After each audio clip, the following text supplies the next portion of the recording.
시에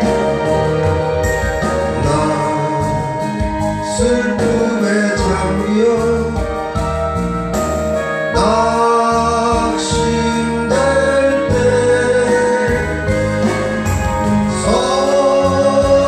선하신 주의 별 날 붙드셨네. 아멘. 하나님께 영광이옵시고. 오늘은 고린도후서 1장 23절부터 2장 11절을 통하여서 그리스도의 사람이라는 말씀을 가지고 함께 은혜 나누려고 합니다. 사람은 여러 가지 동기와 목적에 따라서 행동해요. 그렇죠? 어떤 사람은 감정에 이끌려서 이제 즉흥적으로 하는 사람도 있고, 또 어떤 사람은 자기의 이익을 쫓아서 행동하는 사람도 있습니다. 바울은 본문을 통해서 그리스도인은 어디를 따라서 행동을 해야 되는가 이런 거를 얘기해주고 있습니다. 먼저 자의적으로 행동하지 않는다고 말하고 있습니다. 23절에 보면은 바울은 그렇게 되어 있어요. 내가 내 목숨을 걸고 하나님을 불러 증언하시게 하노니 내가 다시 고린도에 가지 아니한 것은 너희를 아끼려 함이다 라고 말하고 있습니다. 바울은 자신이 고린도 교회를 방문하지, 지난주에 왜 그렇게 했잖아요. 고린도에 간다고 했는데 안 와가지고 많은 고린도 교회에 있는 사람들이 바울을 막 이상하게 오해하고 막 그랬었잖아요. 그쵸? 그래서 바울은 자기가 왜 고린도 교회를 방문하지 못하였는지를 이제 설명하고 있는 것이죠. 그것은 바울이 고린도 교회 성도들을 사랑하고 아꼈기 때문이라고 말을 하고 있습니다. 고린도 교회에는 바울을 비난하는 사람들이 좀 있었습니다. 그쵸? 지난주에 얘기했잖아요. 그쵸? 그리고 고린도 교회에 바울을 비난한 사람들이 있었는데, 만약에 바울이 고린도 교회를 가게 되면은 그 자기한테 그렇게 얘기한 사람들에게 말을 안 하겠습니까? 했을 거 아니에요. 그쵸? 뭐라고. 그러니까 어떻게 책망했을 거라는 것입니다. 그래서 바울은 책망하지 않고 그들에게 회개할 수 있는 시간을 주기 위해서 고린도 교회를 안 가겠노라고 말을 하는 것입니다. 왜냐하면 고린도 교회에 복음을 전해준 사람이 누구냐면 사도 바울이에요. 사도 바울이기 때문에 자신을 통해서 그 복음을 받은 고린도 교인들을 자기 뜻대로 이렇게 막 이리 옮기고 자기 뜻대로 이렇게 움직이려고 하지 않겠다는 것이에요. 그러니까 자기가 세운 교회 자기 교인들이니까 야단 가서 쫓아가갖고 막 야단칠 수 있는데 자기는 안 그러겠다는 것이에요. 턴을 줘서 자기가 고린도 교회에 바로 안 가. 그게 참 좋은 것 같아요. 이렇게 턴을 준다는 게. 그러면 자기 감정이 바로 안 나오잖아요. 그렇죠? 그러니까 바울이 그러는 거예요. 감정이 바로 안 나오게끔 그들이 회개할 수 있는 시간을 준다는 것입니다. 그래서 단지 고린도 교회 성도들이 신앙 안에서 성장하도록 돕기 위해서 그랬다는 것이죠. 그들의 믿음이 하나님 안에서 자라는 것으로 바울은 만족한다는 것입니다. 성도들이 주 안에서 굳세게 서는 것은 믿음에 의해서라는 것이죠. 그래서 바울은 성도들의 믿음을 억지로 성장시키려고 하지 않고 그들이 스스로, 믿음은요 사람이 막 끊어준다고 해서 올라오고 막 그런다고 해서 내려가고 하는 것이 아니라 그 믿음은 내 안에서 내가 자라야 되는 것이에요.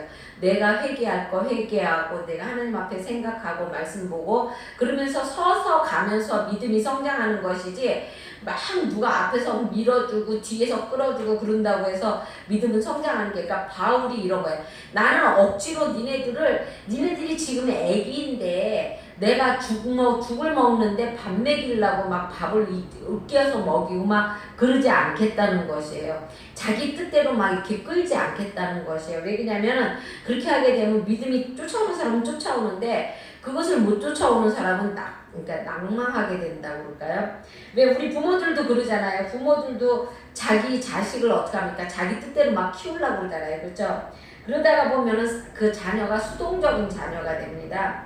그리고 또한 지혜로운 부모는 자녀가 독립해서 스스로 살아갈 힘을 얻도록 돕는다는 것이에요. 바울은 고린도 교인들이 그러니까 스스로 믿음에 설 수 있게끔 그렇게 하겠다는 것이죠. 그래서 스스로 기쁨을 찾고 되찾기를 바랐던 것이에요. 그들이 스스로 생각해보고 스스로 이렇게 느껴봐서 이것이 정말 바울이 잘못된 것이 아니구나, 바울이 그런 사람이 아니구나, 그런 거를 스스로 느끼게 하고자 했다는 것입니다.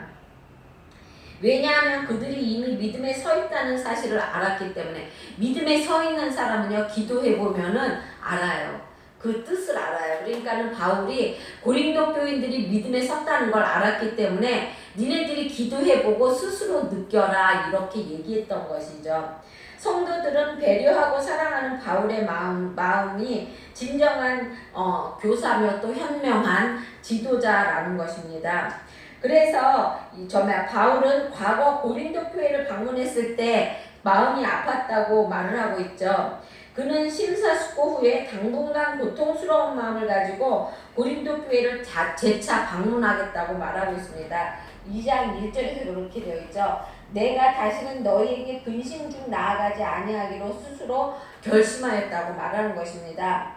그리고 내가 너희를 근심하게 한다면 내가 근심하게 한 자밖에 나를 기쁘게 할 자가 누구랴라고 말하고 있습니다. 그는 만약에 고린도 교회 아무리 인간적인 내가 고린도 교인들을 믿음을 성장시키게 하고 그들에게 기쁜 얼굴로 가고 싶다 할지라도 그러고 싶고 간다고 할지라도 그 안에서 오해가 되고 그리고 그 안에 분위기가 막 덕스럽지 않고 그러면 어떻게 돼요?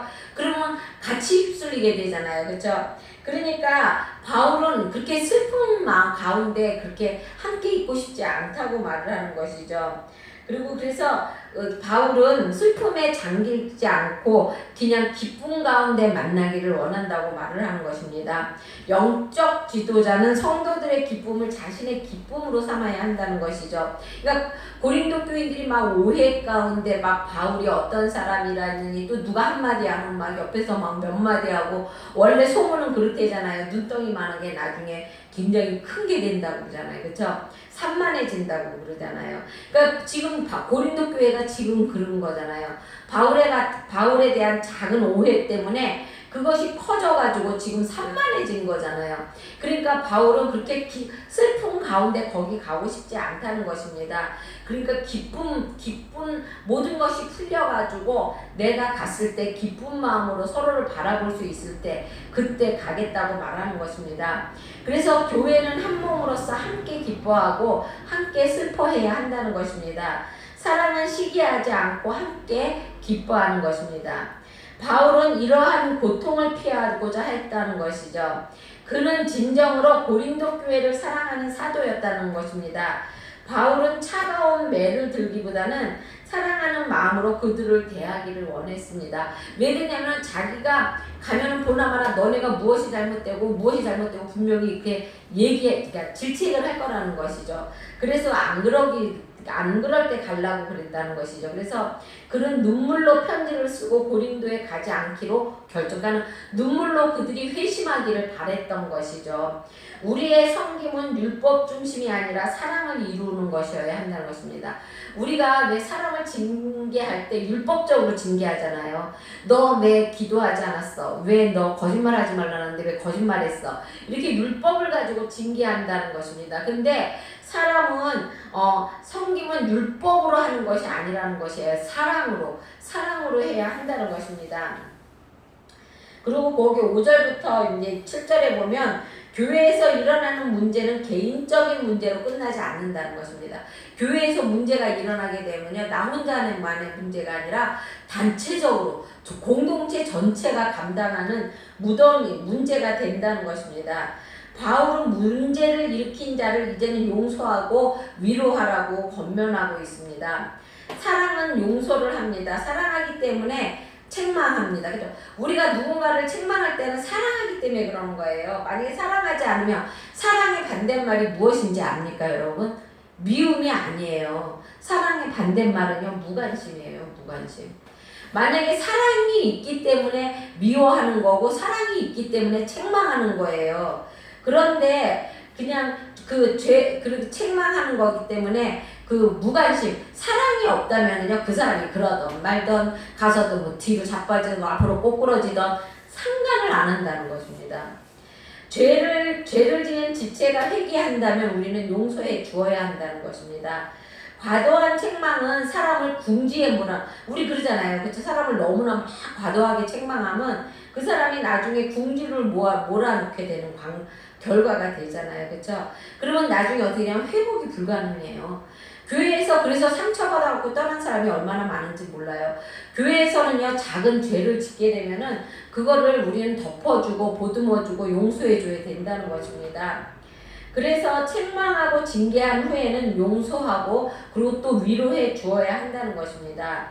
용서는 죄를 방치하거나 간과하는 것이 아니라는 거예요. 그러니까 죄를 그냥 너 그 죄 있는 거 그냥 없는 걸로 해 이게 아니라는 것이에요. 죄는 그 죄가 그 사람이 죄지었다는 것을 알게끔 책망을 한다는 것이죠. 그러면 그 사람이 회개를 할 거 아니에요. 그렇죠? 그러고 나면 용서하라는 것이에요. 죄는 용납하지 않되 사람은 포용해야 한다. 그러니까 죄는 용서하지 말고 사람을 사랑하라는 그런 말인 것이죠. 그 사람의 일정 기간 벌을 받았으니 그것으로 충분하다는 것입니다. 자비 없는 책망은 사람을 실족하게 합니다. 그렇죠? 우리가 사람 없이 사람을 질책해서는 안 돼요. 책망의 목적은 죄를 회개하게 하고 바로 잡는 것이지 책망받는 사람을 실족하게 만드는 게 아니라는 것입니다. 그래서 바울은 고린도 교회가 충분히 책망받을 자를 용서하고 위로함으로써 그리스도의 사랑을 보여주기를 원했다는 것입니다. 그리고 거기에 8절에 보면 그렇게 되어 있어요. 바울은 그들에게 사랑을 나타내라고 그렇게 되어 있죠. 8절에 보면 그러므로 너희는 권하나니 사랑을 그들에게 나타내라 라고 말하고 있어요. 이것이 교회가 해야 할 일이라는 것입니다. 징계의 목적은 용서와 위로가 담긴 사랑이지 책망이 아니라는 것입니다. 우리가 누군가를 징계할 때는 책망하기 위해서 징계하는 것이 아니라는 것입니다. 사랑은 섬김이고 또 연대, 서로가 이렇게 이어지고 서로가 서로를 이렇게 알고 느끼고 그러는 것이라는 것이죠. 나눔이라는 것입니다. 성도들은 회개하는 자의 지위를 공동체 안에서 회복시켜 주어야 되는 것입니다. 그리고 바른 교훈으로 이끌어 주어야 한다는 것입니다. 그리스도의 사람은 용서하는 사람입니다. 그리고 또 바울은 앞으로도 용서할 일이 있다면 마땅히 용서해야 된다고 말하고 있습니다. 예수님이 베드로에게 뭐라고 그랬어요? 7번씩 70번이라도 용서하라고 그랬잖아요. 그렇죠? 용서는 그리스도의 명령이자 그리스도인의 의무라는 것입니다. 용서하지 않으면 사탄이 덫에 빠지게 되고 용서하지 못하는 사람은 사탄의 함정에서 벗어날 수 없게. 우리 안에 미움이 있으면요 사탄이 그걸 어떻게 이렇게 잘하는지 몰라요. 그래가지고 그 미움 마음에 사탄이 정말 악한 마음을 심어준다는 것입니다. 그래서 11절에 보면 그렇게 되어 있죠. 이는 우리로 사탄에게 속지 않게 하려 함이라. 우리는 그 계책을 알지 못하는 바가 아니라고 말하고 있습니다. 우리는 사탄의 속임수, 사탄의 계책을 다 안다는 것이에요. 그렇기 때문에 용서함으로 서로가 용서하고 서로가 보듬어주고 자비를 베풀고 그렇게 함으로써 사탄의 계책을 물리치라고 말하는 것입니다. 그리스도께서 주신 복음의 자유를 누리라고 말하는 것이죠. 사탄은요 교회가 무너지기를 학수고대합니다. 공의를 행한다는 명분 아래 죄 지은 사람을 과도하게 몰아넣어서 그래갖고 그 사람이 다시는 교회에 서지 못하게 만드는 것이 사탄이라는 것입니다.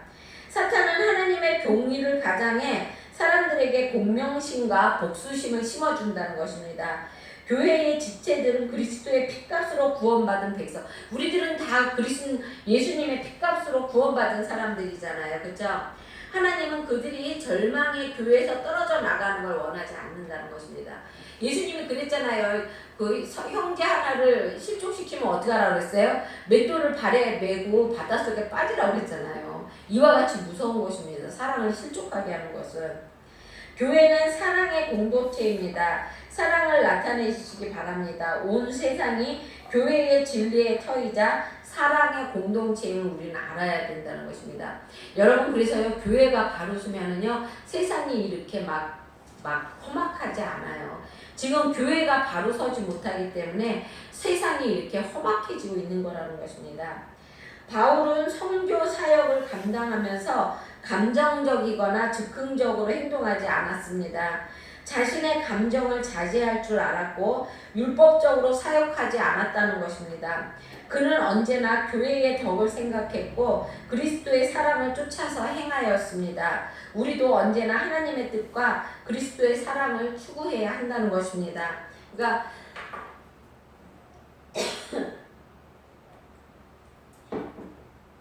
우리도 사랑 안에서 하나님의 덕으로 우리가 조금 책망받을 사람이 있으면 그 사람에게 그것이 아니고 이것이라고 가르쳐주면서 그 사람이 그거를 알고 회개하고 되돌아섰을 때는 용서할 수 있어야 하고 또 그거를 자비로 끌어안을 수 있어야 한다는 것입니다. 그러니까 우리가 마음을 넓게 가지라는 거예요. 그리스도인은 마음을 넓게 가져서 서로 사랑하고 그리고 율법적으로 사람 막 정죄하지 말라고 말하는 것입니다.